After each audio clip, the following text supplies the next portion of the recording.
This hat always makes me feel like Chick Zorro. Welcome back to the channel. My name is Melanie and I am super jazzed to be here as always. Today we're going to be talking about the January 2021 new moon in Capricorn. This is an exciting video for me for a few reasons. The first being that this new moon is in Capricorn and I have so many Capricorn placements, so I feel like I can adequately speak to the energetic dynamics that could potentially be happening.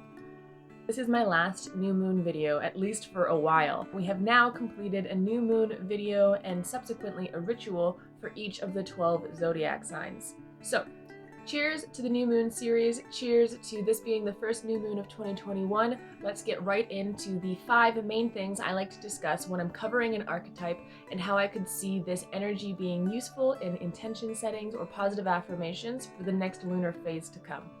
So the 5 areas that I like to cover when I'm discussing any zodiac archetype would be the planetary ruler, its element, the modality, the house that it rules over or is at home in, and then the planetary glyph. Starting with Capricorn's element, it is an earth sign. Earth signs often are associated with this 3D earth, the real world, our possessions, our tangible belongings, our physical bodies, our experience here in this reality. It is not only an earth sign, but Capricorn is a cardinal earth sign. So while earth is often associated with that slow movement, very stable, sturdy, and the unshakable aspects, Capricorn is the fastest moving earth sign that there is because it's cardinal. The cardinal energy lends to earth that kind of determination, the constant, slow, consistent movement forward. It does not move fast in comparison to other signs like Aries, which is cardinal fire. Fire as an element is obviously a lot faster than earth as an element. So if you compare the fire cardinal Aries and the Capricorn earth cardinal, then you will see the difference that the elements add to the same modality. The cardinal aspect, however, does make Capricorn faster moving than the other 2 earth signs, Taurus and Virgo. This is the leader with the plan. Capricorn, with its earth and cardinal energy, is very practical. It is all about how we move things forward productively, very pragmatic and very realistic. There is a lot of movement that is stirred by the cardinal. It's just well thought out and very meticulously planned movement. Cardinal energy lends this inspirational leadership, forward-moving determination to this earth sign. Whether the individual is naturally a leader or would consider themselves a leader, the energy behind Capricorn, this cardinal energy, brings in that kind of wise sage aspect. It is the leader you want to follow because you feel like they've been through this before. They are very sure-footed. Because Capricorn is an earth cardinal sign, it does not take a step unless if it is certain of the success of that step. It's not going to start a project or frivolously waste its resources on something that it doesn't believe there's going to be a good return on investment. This is why the cardinal is dampened a little bit in the element of earth, but it does, like I mentioned, move faster than the fixed or the mutable earth signs, Taurus and Virgo. Capricorn doesn't really like change unless if it's well thought out and very slow moving change. This has a lot to do with its planetary ruler, which is Saturn. So Capricorn is an earth sign, its modality is cardinal, and its planetary ruler is Saturn. You'll hear many people explain and compare Saturn to the father in the sky. This is because Saturn represents a lot of restrictions and lessons and discipline and order and structure. Saturn's influence on Capricorn often looks like the high value of tradition, the high value of the tried and tested way of doing things. It's hard for a Capricorn to be on board with doing something new and different if they don't know that it's going to be the most effective or the most efficient way of doing it. They're not necessarily big risk takers. Saturn has a lot of restriction and a lot of heaviness to it, and this kind of influences Capricorn to be more reserved, more well thought out. In the hierarchy of planets, Saturn was the closest to the gods. Obviously, with modern technology, new telescopes, and our development in sciences, we can see that there's other planets past Saturn, that there is bigger planets than Saturn, but that whole world was not open to us when astrology was being developed. So the myths and the lore around Saturn's placement was very much so the hierarchy of the planets. Saturn was right up there with the gods. It was right up there with our ascension, the civilization, the law and order and government and governance and the king. For me, understanding Saturn's role in my life, because I have a lot of Capricorn placements and therefore Saturn is heavy in my chart as well, the best analogy I've learned is to think of Saturn like the father figure who wants you to succeed. They want the best for you and they want you to be doing very well. So they're going to hold you back until you learn the lesson that you need to learn. Saturn is very much about restriction. It's no, you can't do that so that you can do this later. It's all about discipline and kind of organizing, planning, well thought out and successful steps forward. When looking at birth charts, I'll often look at the Saturn placement and where it is in the chart, and that will be a heavy area in life that a lot of lessons need to be learned. It's where everything kind of gets slowed down and you really need to sink your teeth into the situation and the experience that's happening to take stock and learn your lessons in that moment. Saturn is not quick moving, and it's definitely not something that would ever be considered frivolous. Saturn is quite the no-nonsense planet, so when you have that heavy Saturn influence over the sign of Capricorn and the Earth and the cardinal energy, it is very much so a serious zodiac sign. And Capricorn has a lot on their mind, they have a lot to do. There is a big emphasis on production and being successful. Because Capricorn is ruled by Saturn, it's often hard for Capricorns to freely enjoy life. And I'm not saying that Capricorns aren't happy, I'm just saying that Capricorns usually have a lot to do, or a lot of lessons to learn, or they have a lot of moving pieces that they're trying to organize. There's usually a mission in a Capricorn's life, and you'll often hear this referred to as being obsessed with work. And this is where the 10th house and ruling over the 10th house and being at home in the 10th house comes into play. So we've covered Capricorn being an earth sign, we covered its modality being cardinal, its planetary ruler is Saturn, and now we're going to talk about its ruling over of the 10th house. 10th house rules over things like your career, your mission in life, your legacy, the things you are actively building in this world to leave for the people that come after you, whether that be your children or your community. It is what you are leaving behind and laying the groundwork for. The 10th house encapsulates the stage, the world stage, and how you put your best foot forward out on that world stage. Your accomplishments, the things you want to be recognized for, seen for, the things that you've worked and dedicated your life to. These are your dharma, your life purpose, why you're here, your mission, your projects, what you're doing here. If your mission in life is something very specific, for example, a good home life, so something that is stereotypically 4th house things, your 10th house will then pull on 4th house traits because that's the area of your life you're focused in, right? So it kind of ties together other houses, because you can have a mission in life that involves relationships with people, which is traditionally a 7th house thing, but that's your mission in life, so it ties into your 10th house as well. So keep in mind that if you don't have a mission or you don't know your mission yet, that still is classified as a 10th house thing, even if your mission is a 7th house thing. Does that make sense? Your mission can be anything in life, which means it would be in any house of...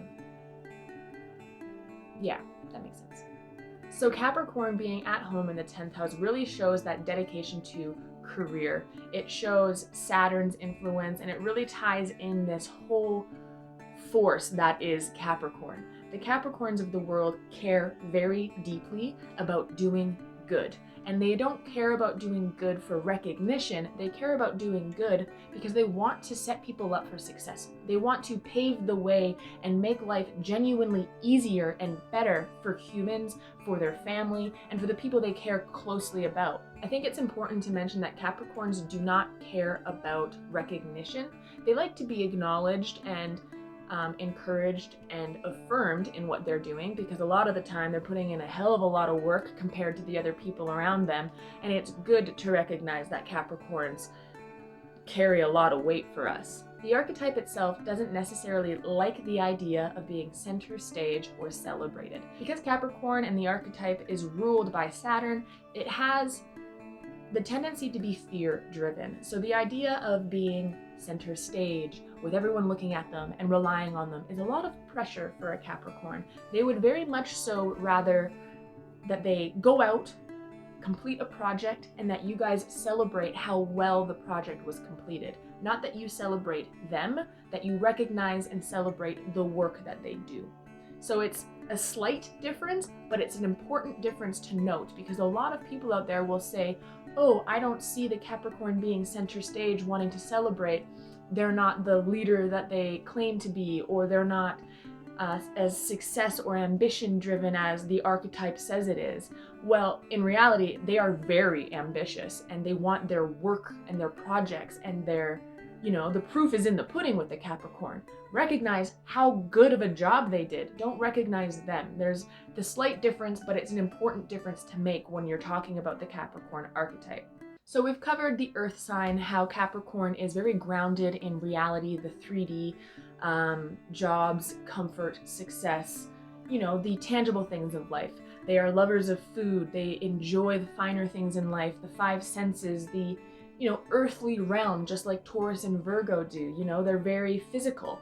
They are cardinal. They are leaders. They cause change. They're forward thinking, and they can be inspirational and have huge aspirations to move the collective community forward.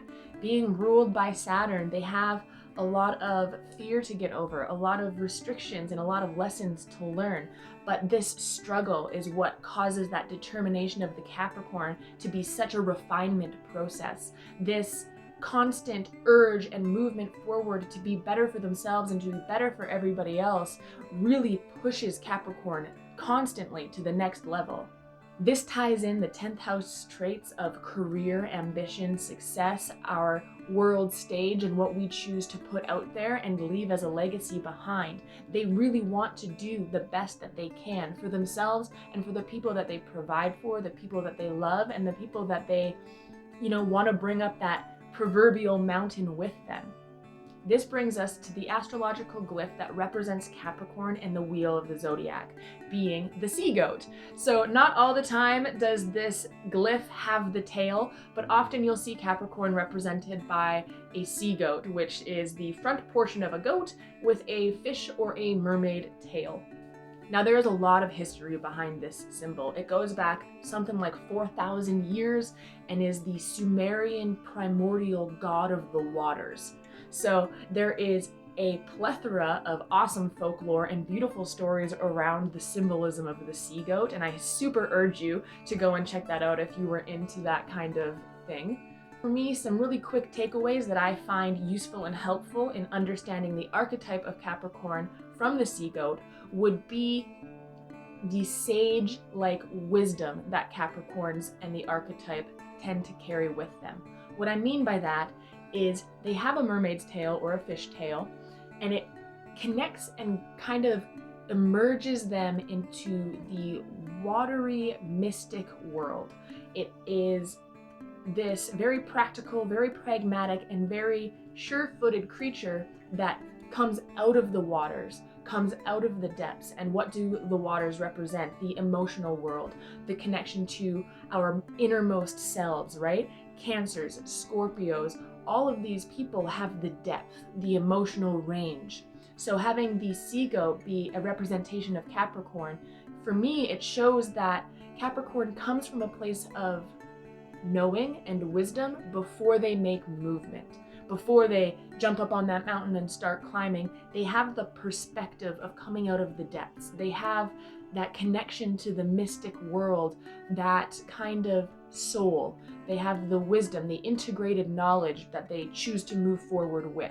This also speaks to the fact that they don't make fast decisions like we talked about. They tend to weigh all options, think about the emotional toll on their people, think about everything. They are pre-planners before you even plan, they're planning. To me, it shows that a mature Capricorn archetype has that sage quality, has that wisdom. You will often turn to a Capricorn for profoundly effective and beautiful advice because they make very logical and very rational and pragmatic decisions that come from a place of centered emotional balance. It comes from the primordial pool of emotional knowledge that can be and is often represented by the waters. Now to talk about the front half of the animal, which would be the sure-footed mountain goat. Goat, greatest of all time, pretty much sums up the Capricorn aspirations. They want to be good at what they're doing, not only because they want to be good at it so they feel good, but they just really want to be good and do good and be successful. That's a big drive in the Capricorn archetype. So this mountain goat, this resilient, sure-footed, clever little thing, manages to scale cliffs. They outrun cougars. Have you ever seen a goat outrun a cougar on a mountain cliff? It's mind-blowing. You're like, how are you still up there? How are you still going? You've reached such heights, little goat. But it is beautiful symbolism for the fact that even if it is the smallest ledge, a Capricorn will find a way to find their footing and to move forward. This speaks to that earthly cardinal energy of consistent, slow, measured progress. They will constantly be progressing in some area of their life. They will be taking steps forward in their mission, in their project. Even if it is the tiniest little step, they will still be moving forward. And this is the mountain goat resilience. This is surviving in a landscape that nobody else can survive because they have that determination. They have, this stubborn aspect that they just kind of refuse to fail.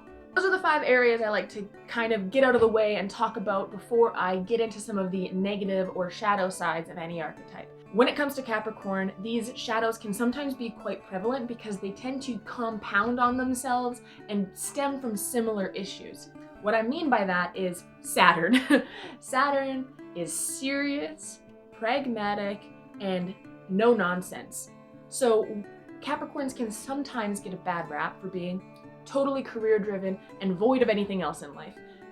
And when a Capricorn is not balanced, or this archetype is not balanced with their friends or their families or a home life, they 100% can live at work because they do get satisfaction from doing a good job. It is important for them to be progressing and putting their best foot forward. Another shadow side of the Capricorn archetype can be the tendency to disassociate. They can be considered emotionally aloof, and that is, to put it simply, because they are very practical and emotions aren't practical. It also has to tie into the fact that Capricorns can sometimes be very fear-driven due to the heavy planetary ruler Saturn. So the combination of being fear-driven and being very practical doesn't often leave them feeling vulnerable, or like spending too much time on their emotions would move them closer to their goal. If it doesn't actively move them forward in their project or their mission, it's hard for Capricorn to justify giving it the time of day. The last kind of shadow aspect that I will bring up about Capricorn would be they're too serious, or they're boring, or they're just all business, no play. The funniest thing that you will ever experience is a Capricorn who is comfortable with you. Capricorns are often considered to be overly serious, and this is because they do work a lot. They are very professional, very concerned about what they look like to the world, what they're presenting to the world. So for a Capricorn to really relax and be comfortable around you and to get goofy or to be silly, they have to be very, very comfortable in knowing that they trust you and that they're not putting anything they've worked so hard at or hard for in jeopardy. The archetype gets a very bad rap for being extremely serious all of the time, with no room for fun, joy, or play. And this simply isn't true, it just depends on the timing. So now that we covered all of the different aspects of the Capricorn archetype, I'm going to put up a pretty image, play some nice music so that you can have a moment to do some self-reflection, introspection, and see how the Capricorn archetype is going to work for you. There's blood in the water, I know that it won't last. My light is brighter, and I hope that it will last. You think that it's directions, ones you never choose. It's the way that you're facing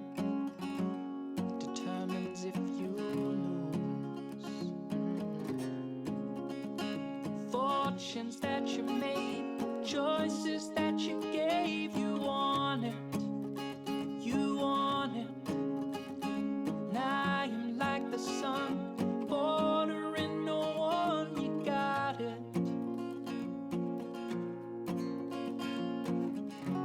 And I love you until we get by. And I love you till we get by. It's only when you want to bear me all your fruit. It's a labor of love, and honey, I choose you. And I'm picking up the pieces, the ones that we don't have. It's the putting it together that's making me sad. You're the reason why I can't touch the sky. I want it, I want it. And I am like the sun, revolving everyone. I got it. Welcome back. I hope you took that second to do some self-reflection, figure out how you might want to use or work with this archetype. We're going to get into the intention setting and affirmations and a few suggestions of how I might see this energy being of benefit to you. I think one of the first things and one of the most obvious things would be, what do you do as a job? Are you happy with your job? Does it bring you satisfaction? Is your job or your career in alignment with your mission in life? These types of questions are important when you're working with the Capricorn archetype because Capricorns will so willingly invest so much energy and time and thought and themselves into what they're doing as a job or a career. It's really hard for Capricorns, unless if they have their own side project, it's really hard for Capricorns not to keep giving and to keep trying and to keep pushing for success in a job that would be considered a dead-end job. So if you're working a job and you are embodying the Capricorn archetype or have many Capricorn placements, if that job isn't serving you or nurturing you or giving you a sense of fulfillment and purpose, it will be very draining after a while. Burnout is a very, very familiar thing to a Capricorn archetype. Talking about burnout, it's a great time using the Capricorn archetype to evaluate your home life in comparison to your career or your job or your not at home life. Capricorn and Cancer are opposite on the zodiac wheel. So if you take a look at all of the Capricorn traits, they are usually in opposition to Cancerian traits. Cancer is at home in the 4th house, which is all about your home, your family, your at-home structure and life. So taking a look between the dynamic of your work life and your home life, your external life and your internal life, balance that out. Or if it is balanced, give yourself a pat on the back and celebrate the fact that you've managed to work well with this archetype and this dynamic. Obviously, it is January 2021 and Capricorn season is right at the beginning of the new year. This is not a coincidence, but a divine gift.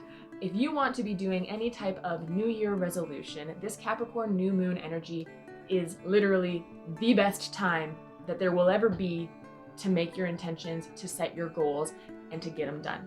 I do want to mention that it is important, especially when there's a lot of Capricornian energy going on, to set achievable and obtainable goals. If you sit down and set a goal like, I'm going to get fit in 2021, because that's a classic New Year's resolution. I'm going to lose weight. I'm going to get fit. I'm going to focus on my health. That is a great goal, but it's a huge goal. To say that you're going to focus on your health could look like so many different things in your everyday life. So it's important to really sit down, plan it out like the Capricorn loves to do, and break down that very big goal into small obtainable steps. There's a book out there, I believe it's called Small Moves, Big Change. I would suggest reading it, especially this time of year if you're someone who enjoys setting intentions. I've mentioned it in another video, so I'll link that video below. It's a great book for giving you tools and examples on how to make small changes that become habits that revolutionize and change your whole life. It's those little steps that you take every day. So for example, if my goal is to become fit, I'm going to actually set the intention or the daily tangible goal of drinking 2 glasses of water a day. Now, the difference between I'm going to commit to drinking 2 glasses of water a day and I'm going to become fit in 2021 are very big. But if you do this every day, it does bring you closer to this. So you need to dissect your larger goals. This is the best thing I can suggest to do with the Capricorn energy, because it really becomes exciting to set goals and to create intentions and to plan your life, because it gives you a roadmap. It gives you something to fall back on when life gets crazy, when life gets hectic. It allows you to call in that cardinal earth energy of taking baby steps, but always continuing to progress. So if your goal is something huge, like getting fit in 2021, take this new moon opportunity to write a list of how you're going to do that. Pick 2 things off of that list and start this very day. When it comes to affirmations for this new moon energy and working with the Capricorn archetype, I can't stress enough how important it is to reiterate in any way you know how that you are enough. So an affirmation like I am enough is the big heavy hitter for this time of year. With Capricorn, they really need that assurance. They really need the recognition and affirmation that they are doing a good job. There is no sign out there that is harder on themselves than the Capricorn archetype is.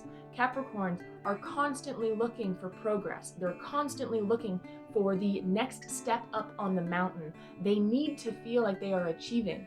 This can become really draining, really negative, and can foster a lot of bad self-talk. To kind of nip that in the butt, I am statements are beautiful. I am enough. I did enough work today. I am recognized for my perseverance. These kinds of statements can be very important for Capricorns or people who are working with the Capricorn archetype to grasp. You are enough where you're at, even though you are striving to be better. This is something that you see a lot. This is something that you see a lot in the self-help community in general. This ever striving to be better than where and who you are implies that you are not enough where you're at. So the I am enough affirmation is the focus for this Capricorn new moon energy. The reason why making obtainable and realistic expectations and intentions and goals for yourself is important. It's building that trust in yourself that when you say you're going to do something, you actually do it. This is a huge dynamic that again is mentioned in the book that I referenced that I think is really important to acknowledge when you're doing things like New Year's resolutions, is that if you're someone who sets monthly goals and never follows through on them, your own brain doesn't trust you anymore. It doesn't believe you when you're saying that you're going to do something. Capricorn energy is all about setting yourself up to practically, successfully, and continuously succeed. That usually involves a lot of planning. If you have a project that you've been putting off planning, now is the time. If you have fitness goals, financial goals, this is the time to draw up a graph, figure it out, A to B, do a budget, do a fear-setting ritual. So when you look at the fears right in the face and you assess and evaluate how you can overcome and how you can problem solve your way out of this worst case scenario, it makes the fear a lot less scary. It makes it look like you can overcome it, like there's a way out of it, like it's just temporary. And the fear of doing something doesn't mean that the project isn't going to work, doesn't mean your goals are going to fail. This new moon series was actually a commitment and a goal that I set for myself at the beginning of 2020. I told myself I would make a video once a month covering the zodiac sign and the new moon energy, and I am proud to say that with this video I have successfully achieved that goal. It is both bittersweet. It means I will not be making any more new moon videos for a while, but it does free me up to start my full moon series. My first full moon video will be coming out later on this month. The full moon series will be similar in the sense that for each full moon I will be releasing a video that is in correspondence and relation to the zodiac sign that the full moon falls in. There are going to be a few key differences. There's going to be a larger focus on things like correspondences and tools that you can use to design your own rituals around the full moon, and of course completely different focuses of conversation, as the full moon and the new moon energies are very different. So if that is something you're interested in seeing, be sure to hit the subscribe button and turn on your post notifications so that you can see when I post my first full moon video for 2021. Ripley is awake, which means it's time to go and play, so I must say goodbye. He's not a puppy anymore. Look at him, he's huge. He's only 4 months and he's like 50 pounds. Right, my dude? Right? Okay, we gotta go. Say goodbye. Right up here. Goodbye. Goodbye. Bye.